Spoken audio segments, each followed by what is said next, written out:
Manchester United can't be stopped. The run of form they're on is absolutely insane. And Benjamin Sesko is in the form of his life right now, and he can't stop scoring. But it wasn't easy for Man United. They showed grit, determination, and character, all things that Tottenham do not have right now. When you look at where we were and where they were last year, we finished 17th, they finished 15th. They went out and bought three very good signings: Sesko, Cunha, Brian and Buemo. Also, Lemons and Dorgu, the two signings before that. And those signings have transformed Manchester United, and they are now third in the Premier League. Yes, that is correct. They are third in the Premier League. And I'll be honest right now, I don't see them finishing outside of the top four. I said the other day that I do think they'll finish third.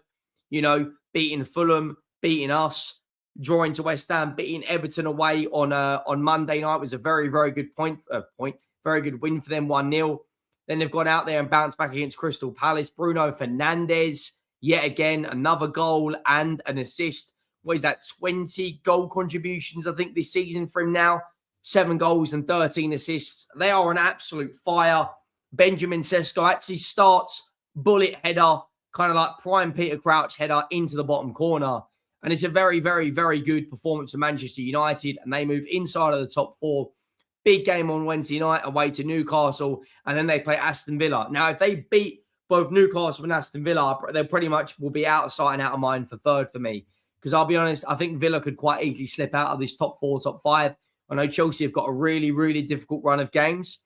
But right now, Man United look very, very, very good. Make sure you go down, drop a like on the video. Make sure you follow all the socials at Henry Talks Football. And make sure you hit the subscribe button as well. We are on the road to 100,000 subscribers, which is just absolutely obscene. We just hit 89.1k, which genuinely support on this channel is just ridiculous at this point. It's absolutely ridiculous. You guys seem to be really, really enjoying the content. So let me know your thoughts on Manchester United 2, Crystal Palace 1. I'll bring up the lineup to talk about the goals, but I also want to talk about the options that Man United have got as well. You know, Lemons, Dalot, Yoro, Maguire, Shaw, no Martinez in the 11, Casemiro, Kobe Mainu. To think that Kobe Mainu wasn't getting any Man United game time only a few months ago, and to think that at this point, you know, he's playing really, really good football. There was actually a chance that he could have even left Manchester United, which would have been a catastrophe, to be honest with you. That's how good he is. Brian and Buemo, of course, didn't get a goal or an assist. I think it was on a run of games, something like 5 or 6 games in a row with a goal contribution. Bruno Fernandes, man of the match, scored his penalty, got the assist for Sesko's goal as well. Cunha, really good performance from him Monday night, followed it up with another good performance today. Crystal Palace actually went 1-0 up from Lacroix. Very good header. Brennan Johnson whipped a fantastic ball into the box. Lacroix is unmarked and just kind of guides it towards the back post. But Crystal Palace have got some decent players, man. I'm a fan of Sarr. I'm a fan of Muniz. I like Strand Larson. Of course, Brennan Johnson was at us for a number of years. You know, of course, scored that big goal in the Europa League final. But when you look at the options Man United have got, you know, Ahmad and to come off the bench is a very, very, very top player. Xerxes as well can cause problems. Mazzari come on for Luke Shaw. But Ugarte, and bearing in mind, Dorgu, Mount, De Ligt, and Martinez were all out injured of this game. And when you look at Man United and when you look at what they want to do this season, I think it's very, very, very clear now to a lot of people that they will be, I'll be honest with you, they will be finishing third for me, outright comfortably finishing third. The Arsenal game is actually going on as we're recording this, but that's currently 0-0. Man United, you know, in terms of, you look at the Premier League table last 5 games, United are second, and they're only second on goal difference. 1-4, draw 1 in the last 5, scored 9, conceded 4. Man City have only scored 1 more goal. Their home record now, they're up to third in the league comfortably. Their away record now, they're up to 6th. When you look at their position in the league, they've scored the 3rd most amount of goals. And I said this, I did quite a lot of filming in London earlier, which will be coming out later in the next couple of weeks. And I was saying that Man United, with the signings of Brian Mbeumo, the signings of Cunha, Sesko, Lamans, however you say his name. I keep saying Lamont, that's a racetrack. Lamans, Dorgu. They look really, really good right now. And since Michael Carrick's come in, which first game was Manchester City, which feels like an age ago, that was only the 17th of Jan. They've beaten City, Arsenal, Fulham, Spurs, Everton, Crystal Palace, and West Ham. So in the 7 games that he's been in charge, they've won 6 and drawn 1. And when you look at the games they've got coming up between now and the end of the season, it almost feels inevitable that Michael Carrick is going to get this manager role in the summer. You know, Leeds United, of course, always a big, big game. But in terms of the top 4 race, they've got to play Chelsea away and Aston Villa in there. And as it stands right now, I do believe they will beat Aston Villa. Their form's completely dropped off massively. They look like they've fallen off a cliff a little bit, to be honest with you. And I do expect, to be honest with you, that this Manchester United team will kick on. They'll carry on with these results. I do actually think they'll go and win Wednesday night. So James's Park is a very, very difficult away game, which Man United know very, very well. Think back to the Kevin Keegan times, but they are performing well above anyone's expectations. Michael Carrick come in.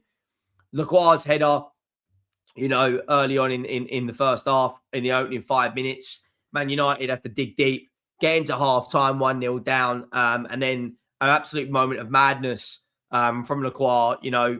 I think it's Brian and Buemo. It might have been Sesko. I think it's in Buemo. It was Cunha running through. Lacroix pulls his shirt back. It is a red card. He is last man. He's completely stopping a perfect goal-scoring opportunity. And then Bruno Fernandes, as he always does, seems to deliver for this Man United team. He has now got something stupid like 170 goal contributions in 314 games. He's got 104 goals in 317 games. In recent weeks, he scored against us. He got 2 assists against Fulham. He got a goal and assist today. He got an assist against City, an assist against Arsenal, an assist against Brighton, assist against Burnley. He's on absolute fire right now.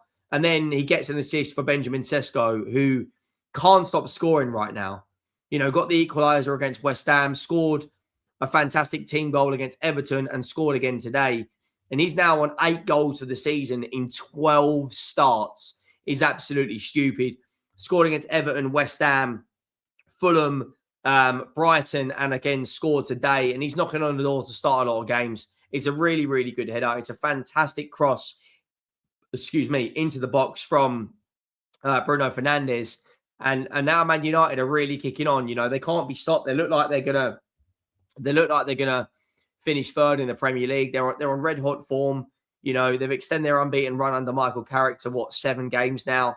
And as I said, between now and the end of the season, they've got to play Liverpool at the end, May time, which is going to be very, very interesting, especially for the top 4 race. But it's in their hands now. They have to play Liverpool, which is of course is at Old Trafford. They have to play Aston Villa, which again is at Old Trafford. They have to play Chelsea away. But in there, they play, Leeds at Old Trafford, Brentford at Old Trafford. They've got a good set of fixtures. And they don't have Champions League. They're not in the FA Cup, so they can focus on 1 game a week. They've got a big game midweek against Newcastle United, and they don't play for 11 days because of the lack of European games, and they're not in the FA Cup. Whereas Chelsea will have to play midweek against PSG, then they have to play against Wrexham in the FA Cup. Same as Liverpool, they'll have to play against Galatasaray in the Champions League. And then they have to play in the FA Cup, which I believe is it Brighton? I think they've got someone like that. So in terms of Man United, everything seems to be going well for them right now. The jealousy that I have looking at the state of my football club, considering we were both down there last year, we were equally just as poor. We beat them in the Europa League final, and they've come on leaps and bounds since then, and we really haven't. We are, in an absolute, to be honest with you, we're in an absolute dire straits right now, to be honest with you. And as we're recording this, Arsenal have just gone 1-0 up over